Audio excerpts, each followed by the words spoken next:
Assalamualaikum warahmatullahi wabarakatuh. Waalaikumsalam. Apa tadi?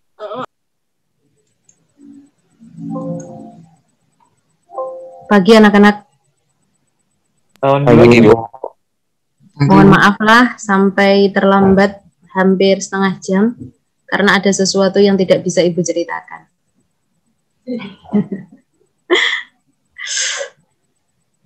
Oke, Nak.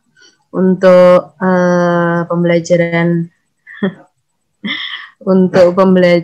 pada hari ini, sebelum kita membahas ke materi pelajaran, kita tadarus dulu ya seperti biasa. Yang tadi surahnya sudah Ibu sampaikan ke ketua kelas kalian. Sudah dikasih tahu belum? Silakan dipersiapkan surat al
Nggih, Pak.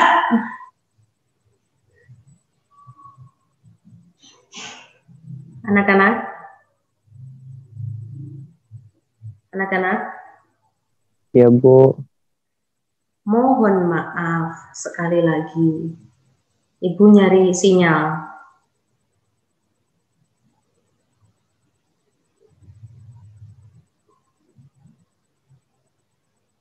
Sampai tidak dibawa Al-Qur'annya.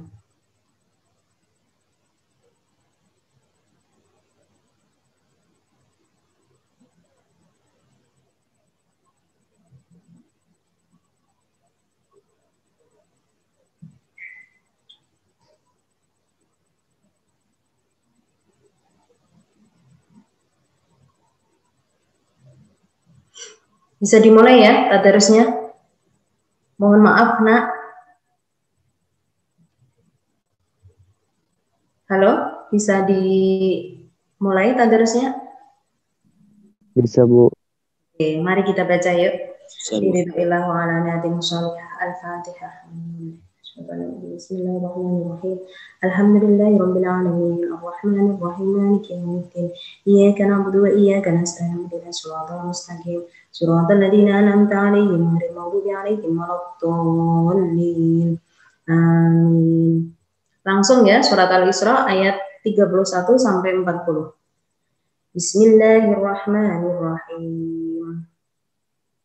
ولا تقتلوا أولادكم خشية إملاق نحن نرزقكم وإياكم إن قتلهم كان خطأ كبيرا ولا تقربوا الزنا إنه كان فاحشة وساء سبيلا ولا تقتلوا النفس التي حرم الله إلا بالحق ومن قتل مظلوما فقد جعلنا لوليه سلطانا فلا يسرف في القتل إنه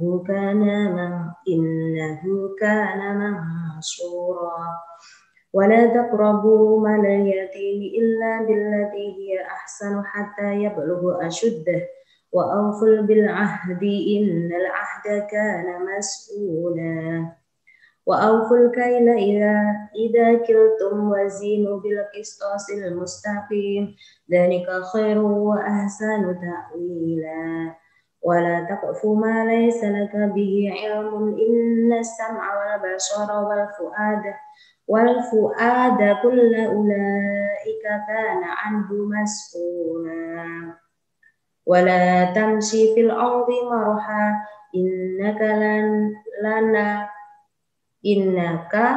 لن تخرق الأرض ولن تبلغ الجبال طولا كل ذلك كان سيئه عند ربك مكروها ذلك مما أوحى إليك ربك من الحكمة ولا تجعل مع الله إلها آخر فتلقى في جهنم ملوما مدحورا أفأصفاكم ربكم بالبينة واتخذ من الملائكة إناثا إنكم لتقولون قولا عظيما Shadaqallahul azim. Alhamdulillahirabbil alamin. Maaf ya, Nak. Ibu ini tadi Al-Qur'annya tidak dibawa. Jadi Ibu pakai HP. Kalau misalkan ada kalimat di situ yang di situ nggak tepat karena HP di situ Ibu juga jarang membaca pakai HP. Jadi kalau misalkan ada salah tolong dibetulkan. Begitu ya. Sekarang sudah jam 10.56 ya.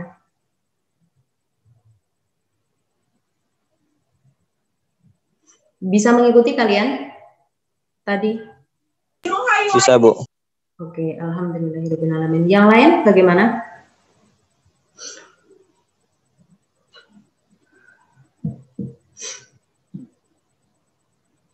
Kita lanjut ke materi hari ini ya. Untuk yang kemarin itu, adakah yang masih mengganjal atau bagaimana? Mau ditanyakan atau mau menambahkan dari bab yang kemarin? Ada nggak yang tentang itu? Apa bab kemarin nikmatnya mencari ilmu dan indahnya berbagi pengetahuan kemarin ada yang ditanyakan apa enggak? Itu tugas yang kemarin itu belum semuanya Ibu koreksi ya.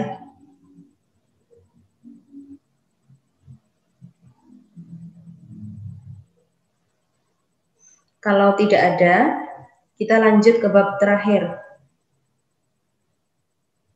Siap?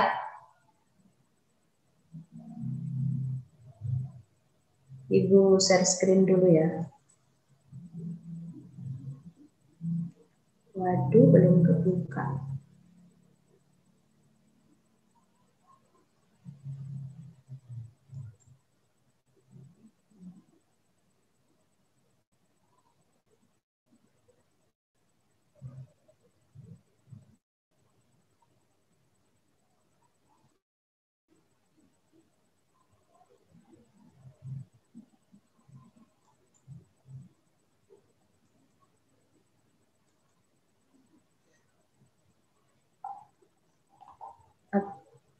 Atau Ibu langsung aja ya.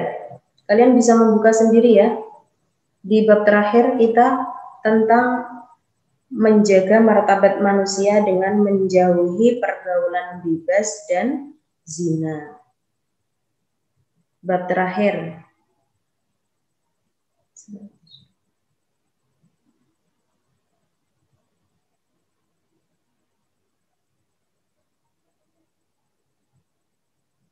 Gimana? Kalian sudah bisa membuka e-booknya? Nah,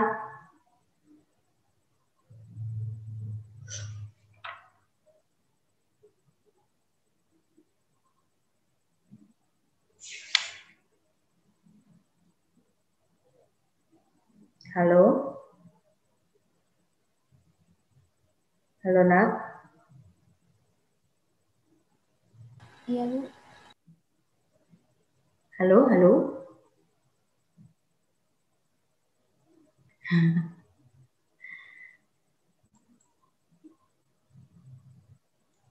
Kalian mendengar suara Ibu enggak nih?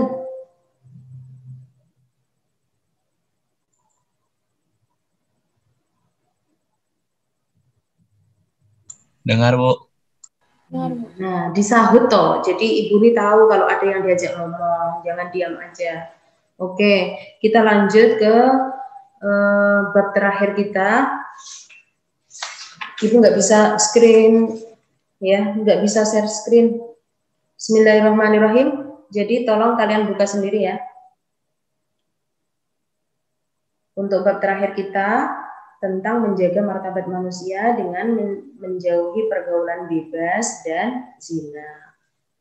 Untuk yang pertama itu memahami makna larangan pergaulan bebas dan zina. Apa yang dimaksud dengan zina? Jadi di sini nanti dijelaskan.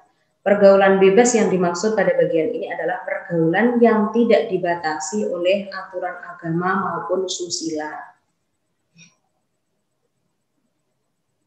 Kemudian salah satu dampak negatif dari pergaulan bebas adalah perilaku yang sangat dilarang oleh agama Islam, yaitu zina, seperti yang mau kita bahas saat ini. Kemudian apa yang dimaksud dengan zina? Zina itu berasal dari kata zana yazni yang artinya hubungan layaknya suami istri antara perempuan dengan laki-laki yang sudah mukallaf. Arti dari mukallaf itu artinya sudah balik. Yang di situ tanpa ikatan pernikahan yang sah menurut syariat Islam. Jadi yang dimaksud dengan zina itu adalah hubungan suami istri, tetapi di situ tidak dilakukan oleh pasangan suami istri, gitu loh ya. Sudah paham ya? Jadi kadang-kadang kita ngomong tentang zina, tapi kalau ditanya apa yang dimaksud dengan zina nanti jangan sampai tidak bisa untuk menjelaskan. Jadi zina itu adalah hubungan layaknya. Makanya di situ kan tidak dikatakan bukan hubungan hubungan layaknya suami istri tapi tidak dilakukan oleh pasangan suami istri gitu loh. Paham ya? Hubungan layaknya suami istri antara perempuan dengan laki-laki yang sudah balik tanpa adanya pernikahan yang sah menurut syariat Islam. Jadi hubungan suami istri yang di situ tidak ada ikatan pernikahan, maka di situ dikatakan zina. Itu pengertian zina. Kemudian yang kedua itu hukumnya zina. Apa hukum dari zina itu? Zina itu hukumnya adalah haram. Arti haram sendiri itu apabila dilakukan mendapatkan dosa, kan gitu ya. Ketika dilakukan itu pasti akan mendapatkan dosa. Itu dinamakan dengan haram.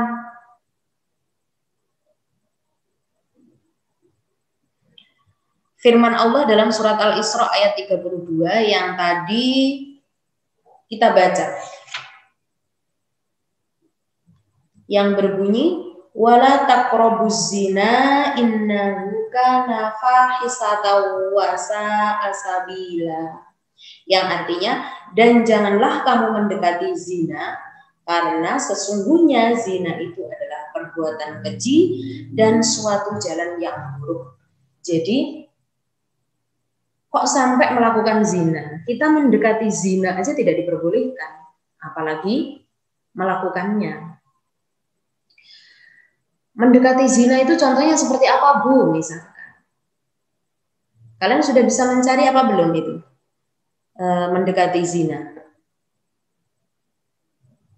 Pegang-pegangan, peluk-pelukan, itu kan mendekati zina. Jadi yang mendekati aja itu diharamkan, apalagi melakukannya. Jadi hukumnya zina itu adalah haram. Sesuai firman Allah dalam surat Al-Isra ayat 32.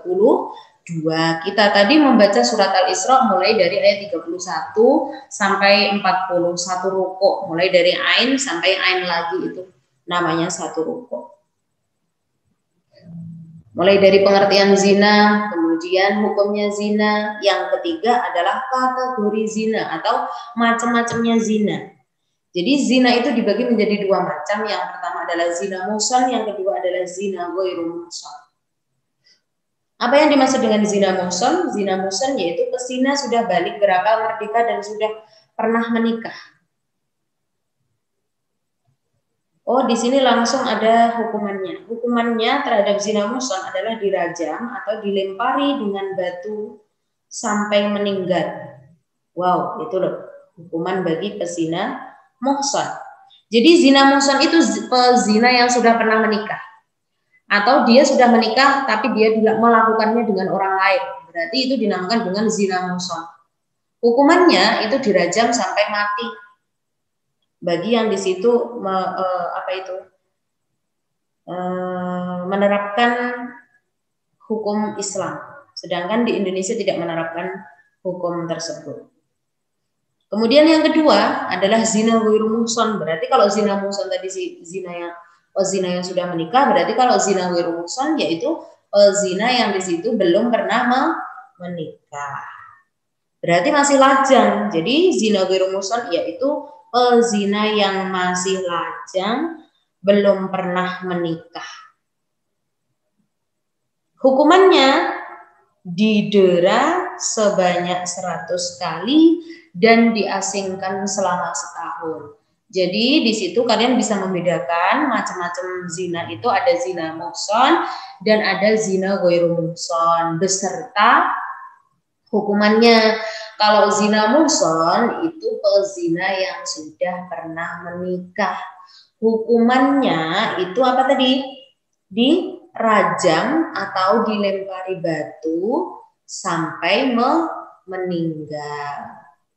Yang kedua itu zina ghairu muhsan, berarti pezina yang belum menikah atau masih gadis atau masih perjaka gitu ya. Lawannya dari gadis kan perjaka. Perempuan belum menikah, laki-laki belum menikah. Hukumannya apa? didera 100 kali, dan diasingkan selama 1 tahun. Didera itu sama dengan dicambuk. Dari 3 macam tersebut, ada yang mau menambahkan atau ada yang mau menanyakan yang sekiranya belum jelas, bisa kita ulang lagi. Mulai dari pengertian zina, kemudian hukum zina, yang ketiganya adalah kategori zina. Sudah bisa dimengerti apa belum, Nak? Bisa, Bu. Oke, yang lain? Wahyu terus yang jawab. Yang Bisa, lain? Bu. Oke, sudah bisa ya? Paham ya? Kita lanjut. Berarti hukuman bagi pezina. Padahal di situ tadi sudah diculik ya dalam macam-macam zina tadi. Di situ sudah diculik sebenarnya, cuma di sini diulang lagi. Dalam hukum Islam, zina dikategorikan perbuatan kriminal atau tindak pidana. Oleh sebab itu, orang yang melakukan dikenakan sanksi atau hukuman sesuai dengan syariat Islam. Hukuman pelaku zina ada 2, yaitu yang pertama adalah didera atau pukulan sebanyak 100 kali bagi pezina ghairu muhsan. Jadi tadi kan sudah dikatakan kan yang di atas tadi, bagi pezina ghairu muhsan, zina yang belum pernah menikah, maka hukumannya di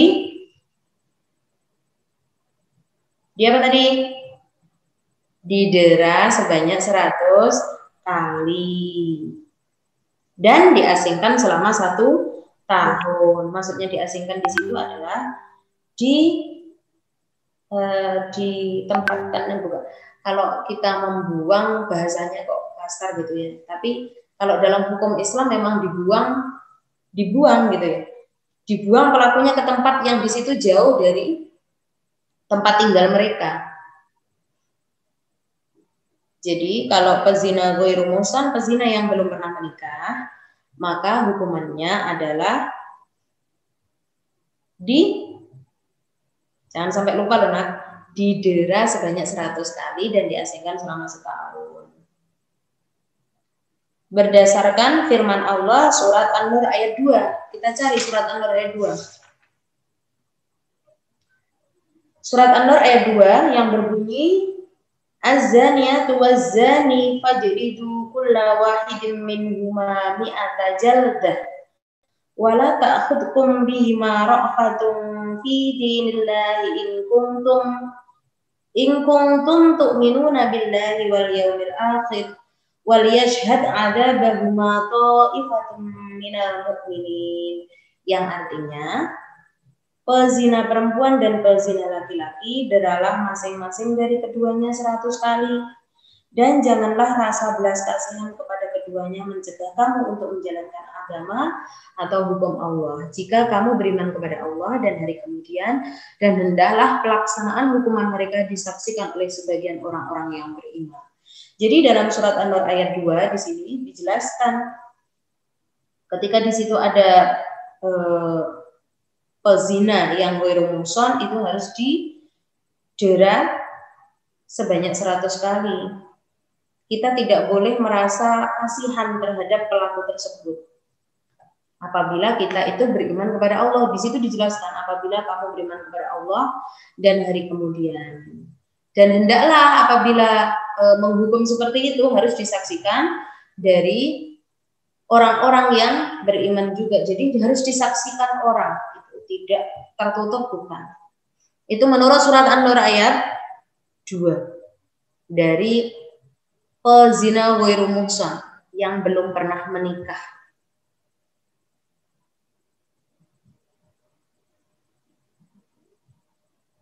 Paham ya, Nak?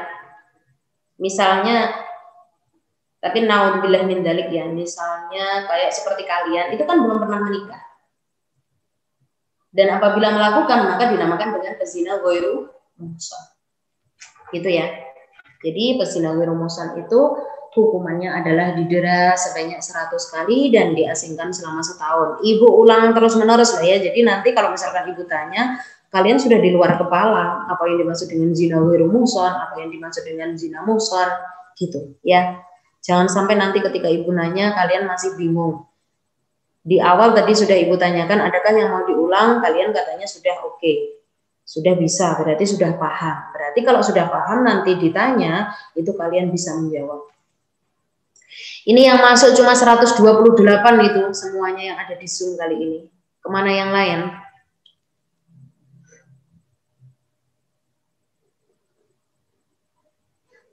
Kemudian yang kedua, kalau tadi zina ghairu muhsan, sekarang berarti yang keduanya yaitu zina muhsan. Zina muhsan itu adalah zina yang sudah pernah menikah.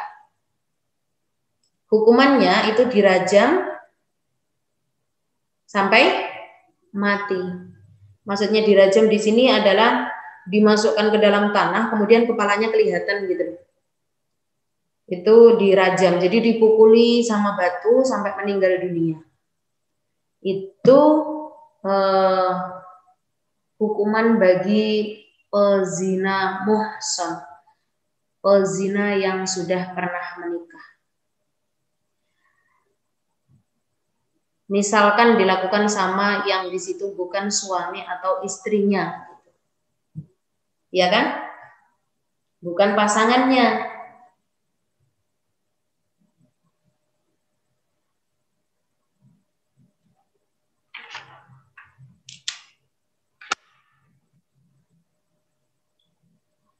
Sudah 4 yang kita bahas.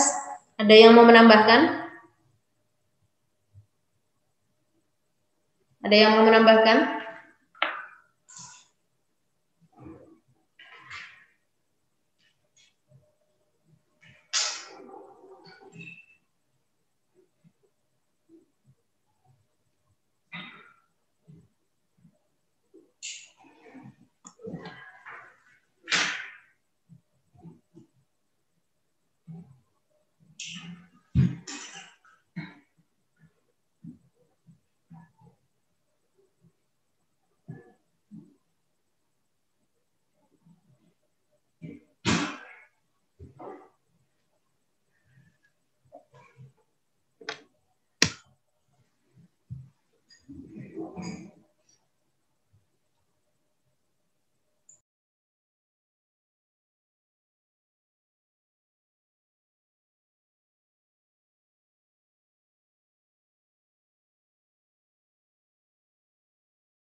Nggak ada, Nak?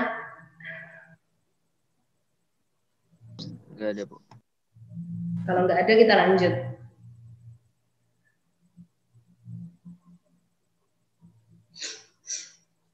Yang kelima adalah hukuman bagi orang yang menuduh zina. Jadi yang kelima adalah hukuman bagi orang yang menuduh zina atau qadzaf. Jadi orang yang menuduh zina tanpa adanya bukti itu juga termasuk perbuatan yang haram.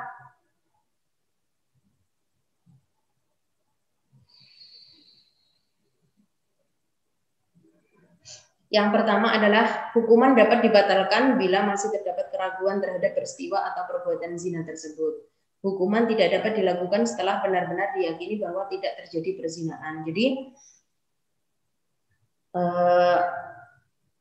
hukuman itu bisa juga dibatalkan apabila di situ terdapat keraguan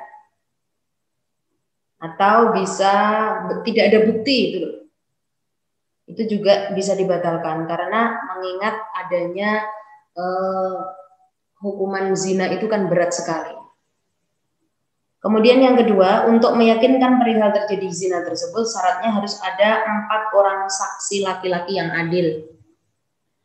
Jadi yang nomor 2, untuk meyakinkan perihal terjadinya zina tersebut syaratnya harus ada 4 orang saksi laki-laki yang adil.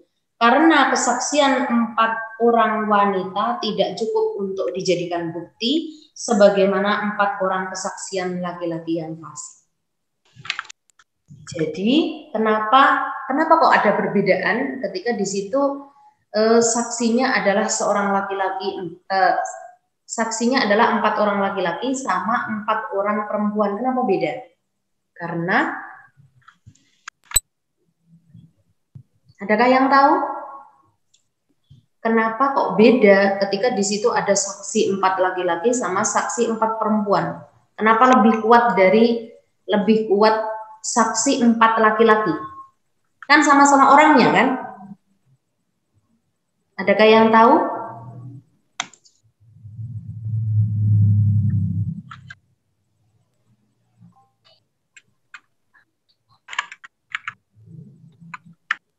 Muhammad Irfan Ramadhani 10G. Mau menjawabkah?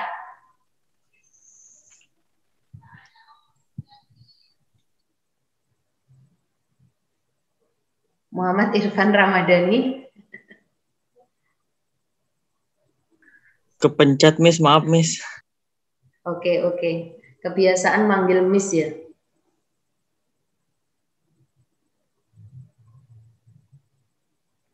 Irfan Ramadhani. Ibu nanya nih. Irfan, kan kamu sudah jawab, berarti dengar suara ibu kan? Kan? Ibu.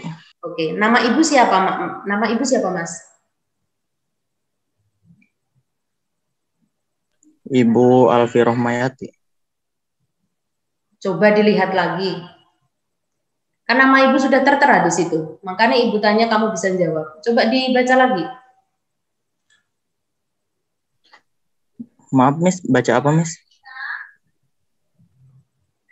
Baca nama ibu.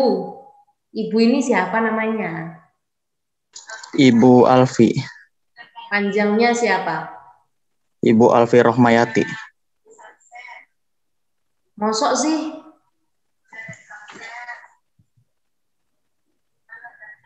Ibu Alfi Rohmiyati. Astagfirullah. Nah, kenalan ya, Mas. Namamu Irfan Ramadhani. Terus ibu namanya Alfi Rohmiyati. Jadi jangan sampai salah. Di situ kan jelas nama ibu Alfi Rohmiyati. Ibu.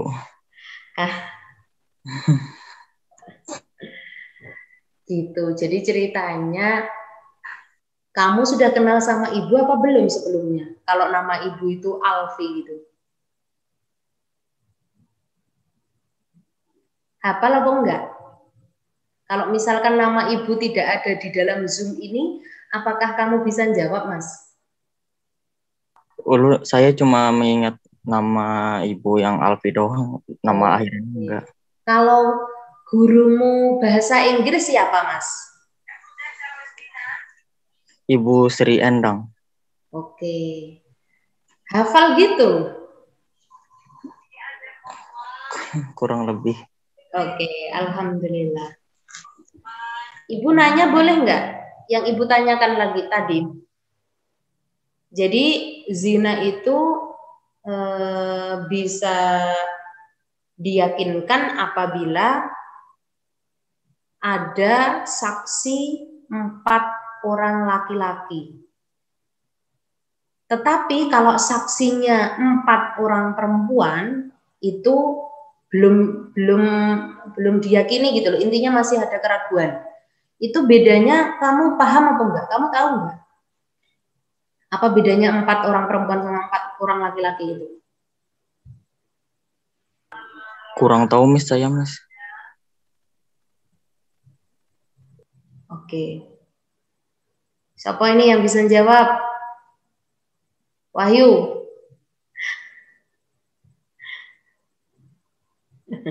Wahyu sudah menjawab nih, karena laki-laki mengandalkan logika sedangkan perempuan perasaan. Iya benar, Mas. Karena kalau perempuan itu kan ada rasa, karena ya perempuan itu pakai perasaan gitu ya. Rasa kasihan, ada rasa belas kasihan, kan itu tidak bisa dijadikan patokan kan? Yang tadi sudah kita baca tadi dalam surat An-Nur tadi kan, ketika ada memang pelaku yang seperti itu harus kita ya tega-tegaan kan gitu ya. Di dalam surat An-Nur tadi lah. Intinya dalam surat An-Nur tadi kalau kita mengatakan kan itu berarti keras banget kan gitu ya.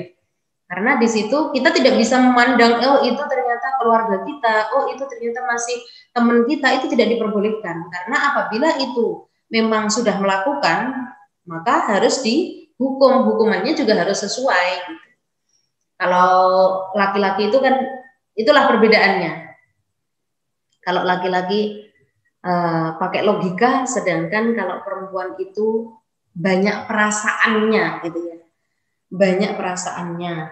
Makanya saksi perempuan sama laki-laki itu dibedakan. Kalau dari 4 saksi laki-laki, maka yakin, boleh diyakinkan, tetapi kalau perempuan itu belum.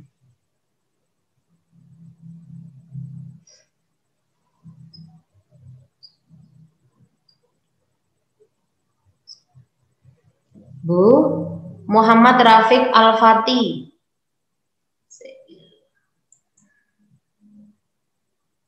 Bu, izin mau nanya, kalau ada kasus pemerkosaan yang diperkosa itu dihukum juga nggak Bu melakukan zina? Oke, ini dibahas apa enggak ya? Ini dibahas apa diteruskan dulu? Bahas ya. Nanti Ibu juga menanya ke kalian. Jadi pertanyaan dari Rafiq Al-Fatih dari kelas 10C menanyakan bahwa kalau ada kasus pemerkosaan yang diperkosa itu dihukum juga nggak Bu melakukan zina gitu ya. Jadi kalau ada kasus yang seperti ini kan kita langsung beranggapan bahwa yang diperkosa itu perempuan gitu ya. Adakah yang diperkosa laki-laki? Jadi ini kita saling saling bertukar apa ya? Pendapatku seperti ini, nanti pendapatmu seperti apa gitu ya. Ada Bu, ada Dava Prawira Wahyu dari 10A, ada Bu. Jadi kalau yang namanya pemerkosaan itu kita tidak boleh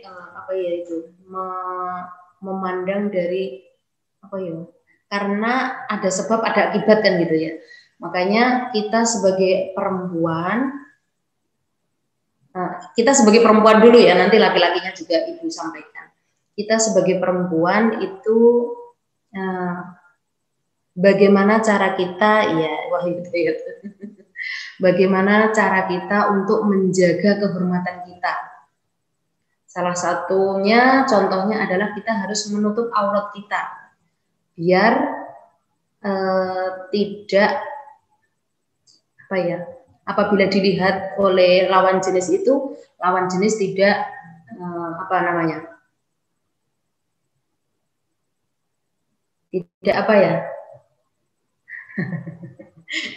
diingatkan sama si Wahyu, tidak nafsu ya. Ibu ini mau ngomong tuh serba bingung gitu loh kalau seperti ini.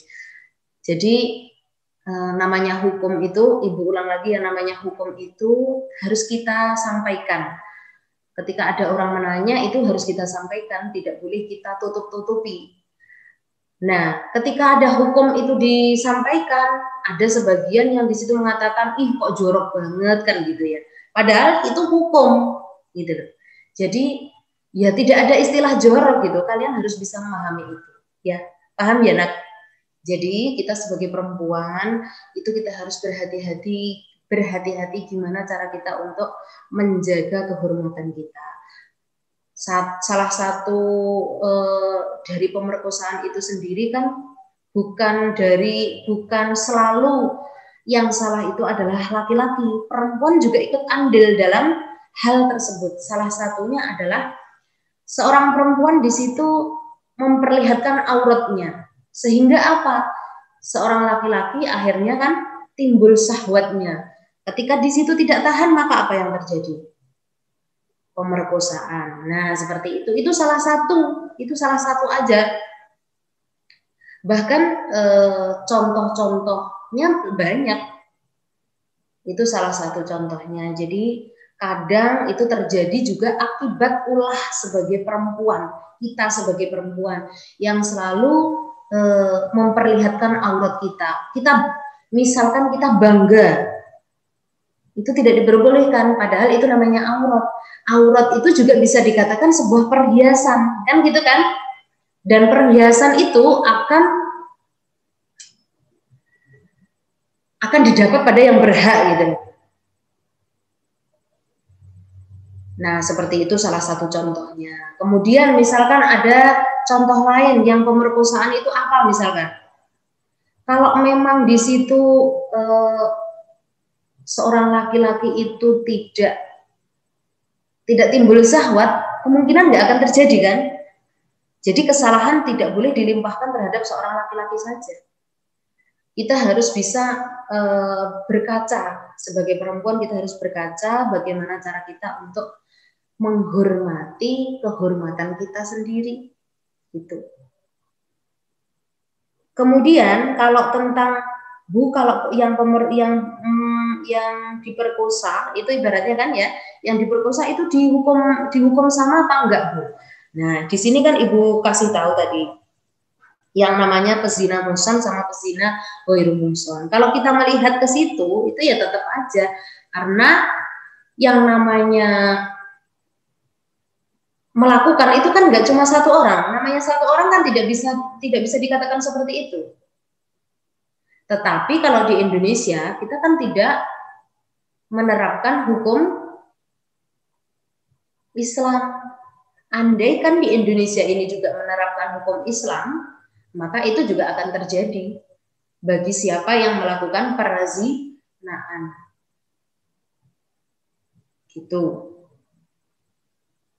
Jadi adanya pemerkosaan itu tidak terjadi kesalahan dari seorang laki-laki saja. Ada kalanya andil juga sebagai perempuan, yang perempuannya juga ikut andil.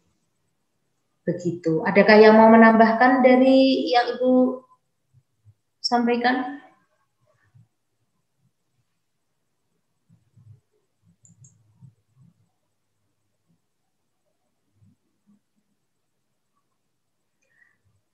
Kalau Adam Sayyidina ini maksudnya apa tidak syahwat ini? Bagaimana Adam?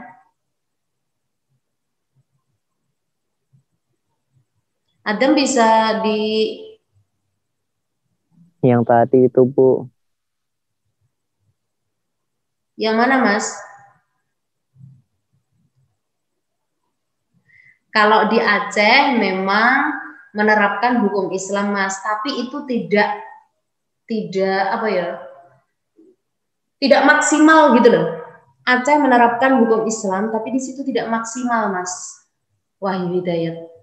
Oke, Indonesia salah satunya adalah Aceh yang di situ melakukan hukum Islam, tapi juga tidak maksimal. Beda yang di situ negara-negara Islam.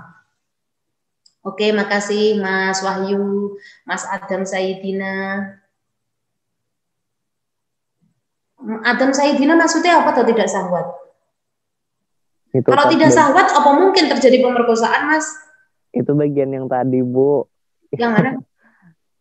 Yang bagian kalau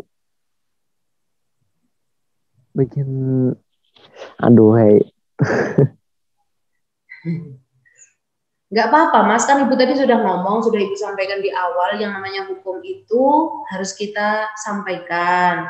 Tidak ada istilah yang di situ kata-kata yang kotor, tidak ada istilah kalimat yang di situ tidak kita apa ya, kayak larangan itu tidak boleh, ya harus kita sampaikan, namanya hukum. Seperti itu pas Ibu menerangkan tentang menstruasi, itu kan harus disampaikan, baik laki-laki maupun perempuan itu harus mendengar, karena kalau bagi perempuan itu sudah terbiasa karena dia melakukan, karena dia mengalami kan gitu. Tetapi untuk kaum laki-laki, maka dia nggak paham, bisa jadi dia mengatakan ih jorok gitu. Padahal pertama kali yang harus tahu tentang hukum yang seperti itu kan laki-laki. Itu kewajiban seorang laki-laki loh. Jangan dikira itu perempuan. Awalnya adalah seorang laki-laki, kemudian disampaikan kepada istrinya.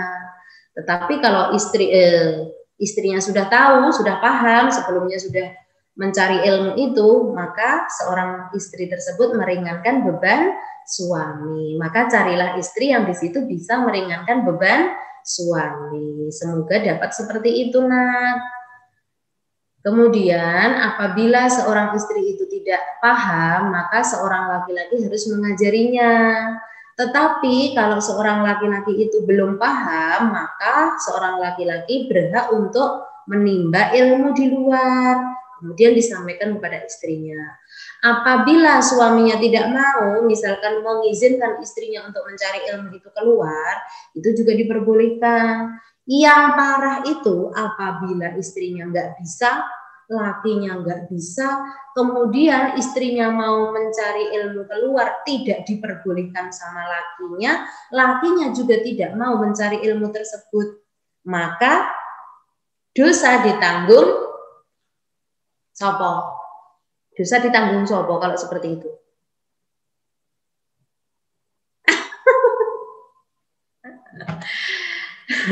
Dosa ditanggung Fir'aun.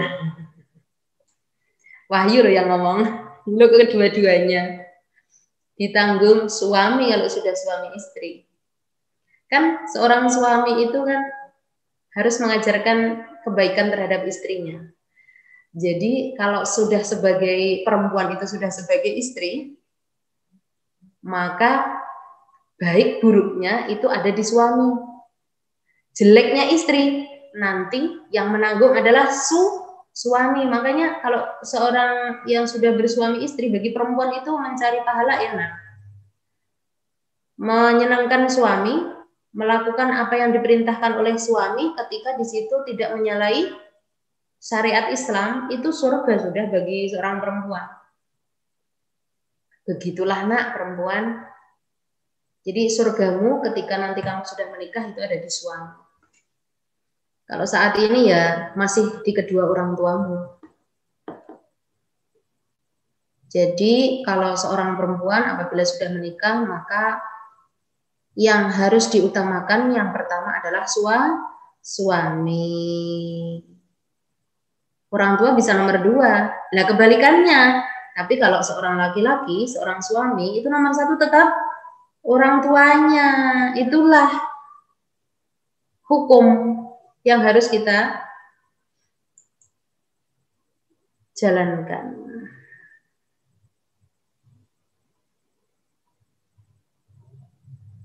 Operator 2 itu siapa ya?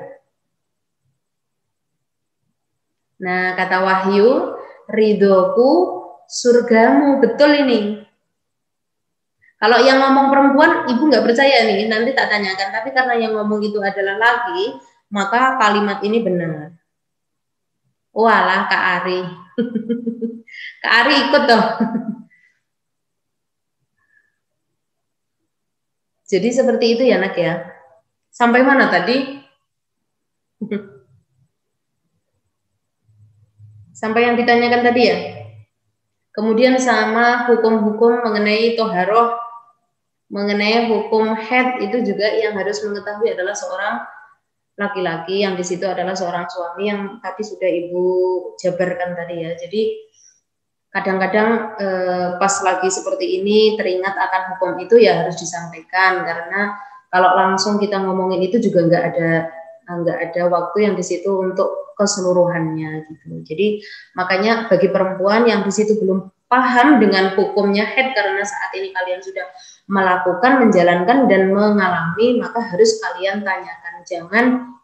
Jangan sampai ada kesempatan untuk bertanya kalian nggak pakai gitu intinya. Jadi ada kalanya pernah melihat karena dia itu dari orang tuanya juga tidak dikasih tahu, kemudian dia juga tidak mencari ilmu di luar, maka yang ia tahu ya itu yang dia jalankan. Jadi kalau yang seperti itu ya siapa yang salah, siapa yang rugi, nah, kalian bisa paham sendiri ya. Jadi ada yang di situ perempuan yang di situ apabila keluar darah maka dikatakan haid. Bahkan itu bukan perempuan yang di situ belum menikah, bahkan sudah menikah juga, belum paham. Sedangkan darah yang keluar dari perempuan itu kan ada 3 macam. Darah ketika menstruasi, darah ketika melahirkan, darah nifas. Yang ketiga adalah darah istihadhah. Itulah yang tidak bisa membedakan antara darah istihadhah sama darah haid. Darah istihadhah itu adalah darah penyakit, bisa dikatakan darah yang rusak, darah yang di situ keluar yang tidak pada waktunya menstruasi. Nah, kalau orang yang tidak paham, maka darah yang keluar berarti dikatakan haid. Sedangkan darah istihadhah itu wajib melakukan sholat, tetap melakukan kewajiban. Nah, kalau darah nifas kan sudah jelas ya, apabila tidak melahirkan maka kan tidak akan keluar, itu sudah paham. Wis paham lah ibaratnya darah ketika habis melahirkan itu pasti darah nifas, itu semua sudah paham. Tetapi yang tidak bisa membedakan adalah dua tersebut, antara darah istihadhah sama darah haid. Kenapa Ibu nyambung ke sini ya? Karena ini tadi kita sudah nyinggung, jadinya apabila tidak disampaikan kan sayang gitu. Jadi itulah perbedaan antara darah menstruasi sama darah istihadhah. Darah menstruasi itu darah yang di situ keluar pada waktu menstruasi, yang di situ tidak kurang dari 24 jam atau sehari semalam. Kalau darah tersebut kurang dari 24 jam, maka belum dikatakan darah menstruasi. Makanya harus hati-hati bagi perempuan. Kalau untuk seusia kalian, seusia anak-anak yang di situ belum menikah, insya Allah masih aman. Mungkin cuma karena siklus, biasanya siklusnya yang naik turun berbeda. Misalkan kemarin tanggal sekian kok tanggal sekian belum keluar, itu siklus aja.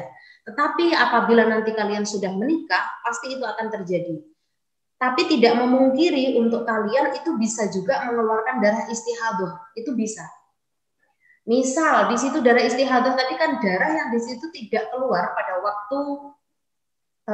waktu menstruasi, darahnya itu tidak waktunya kan gitu ya, bukan di tempat itu, bukan di tempat menstruasi, waktu tersebut gitu loh maksudnya. Jadi itu bisa dikatakan dengan darah istihadhah. Dan kewajibannya ketika darah istihadhah maka wajib melakukan sholat, melakukan puasa. Sholatnya orang istihadhah itu lebih sulit dibanding dengan sholat orang yang biasa. Ketika pas waktu sholat kok darahnya keluar, maka harus mengulang lagi, wudhu lagi. Nah, angel toh? Makanya harus hati-hati. Misal darah istihadhah itu bisa keluar ketika kamu capek sangat, itu juga bisa keluar darah istihadhah. Kemudian stres yang pikirannya nggak stabil ya, stres itu pikirannya nggak stabil ya. Nah itu juga bisa keluar bagi perempuan. Kalian bisa jadi seperti itu. Jadi dari 131 ini ada perempuan berapa banyak? Adakah yang pernah mengalami darah istihadhah? Jadi nanti bisa dijadikan contoh. Adakah yang pernah mengalami darah istihadhah? Darah istihadhah adalah darah yang keluar pada saat tidak waktunya darah menstruasi. Kemudian darah yang keluar yang di situ tidak ada 24 jam atau tidak ada sehari semalam. Darah yang keluar di situ apabila jarak antara sucinya itu men terakhir ya, men yang sudah suci, sama keluar darah tersebut tidak ada 15 hari, itu bisa dikatakan darah istihadhah juga. Jadi adakah yang sudah pernah mengalami darah istihadhah? Mengalami istihadhah? Ada enggak?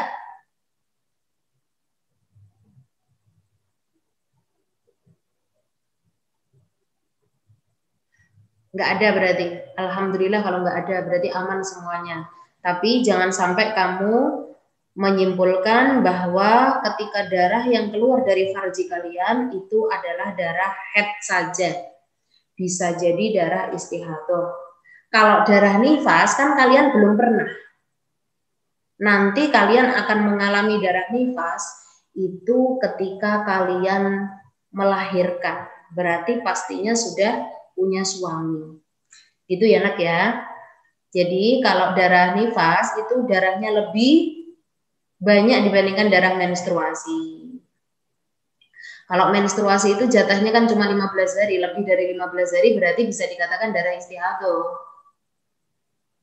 Kalau normalnya untuk bagi perempuan apabila menstruasi itu kan seminggu, 7 hari itu normalnya. Umume wong wedok lek menstruasi itu 7 dino. Kalau lebih dari itu, nah misalkan seorang itu sudah mempunyai suami, maka suami berhak apabila suami tersebut tidak percaya dengan adanya menstruasinya istrinya, itu suami berhak untuk melihatnya.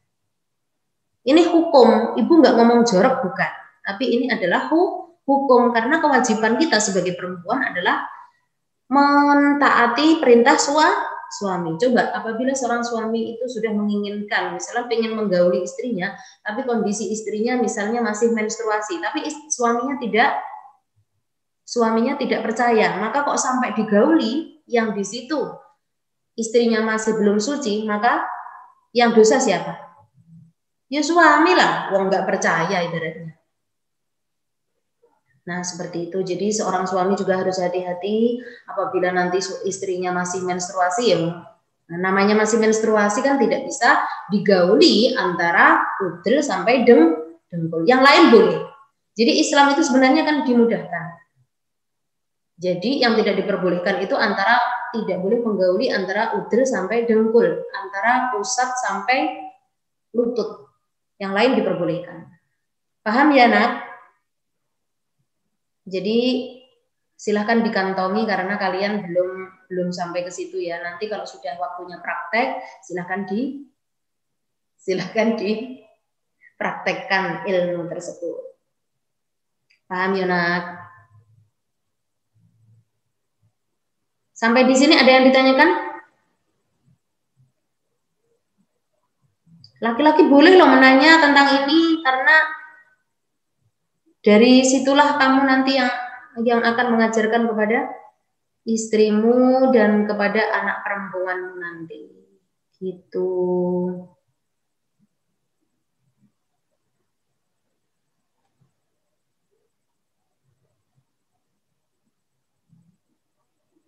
Ibu sampai loh, sudah habiskah?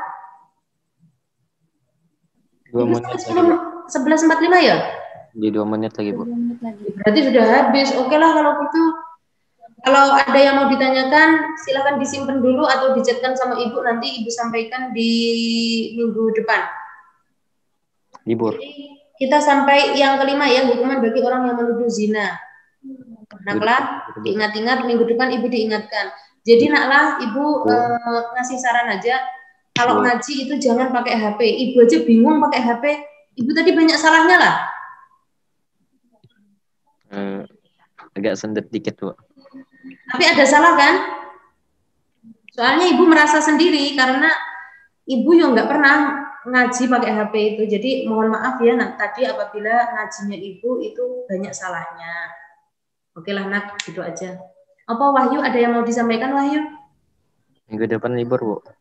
Hah? Libur minggu depan. Mosok? Tanggal berapa? Rasanya sekolah sampai tanggal 30. Iya kah? Ya Allah, nggak ketemu kalian. Kalau nggak salah, Bu. Kalau nggak salah. Nah, ya kalau nggak salah, nggak ketemu kalian nanti. Walaupun ketemunya cuma di layar. Kapan ketemu langsung ya? Mudah-mudahan kita segera bertemu langsung. Nih, teman-temanmu pada kepo nih berapa hari, Jar? Oke lah, Nak. Karena waktunya sudah habis ya untuk hari ini. Mohon maaf tadi Ibu nyari sinyal ya, jadinya waktu kita tersita banyak gitu ya. Berapa lama ketika libur, Jar, dijawab Kak Ari. Oke lah, Nak. Hari ini banyak permintaan maaf dari Ibu ya. Tolong dimaafkan. Sampai di sini dulu perjumpaan kita kali ini. Ada kurang lebihnya Ibu mohon maaf. Ibu akhiri, wassalamualaikum warahmatullahi wabarakatuh. Waalaikumsalam.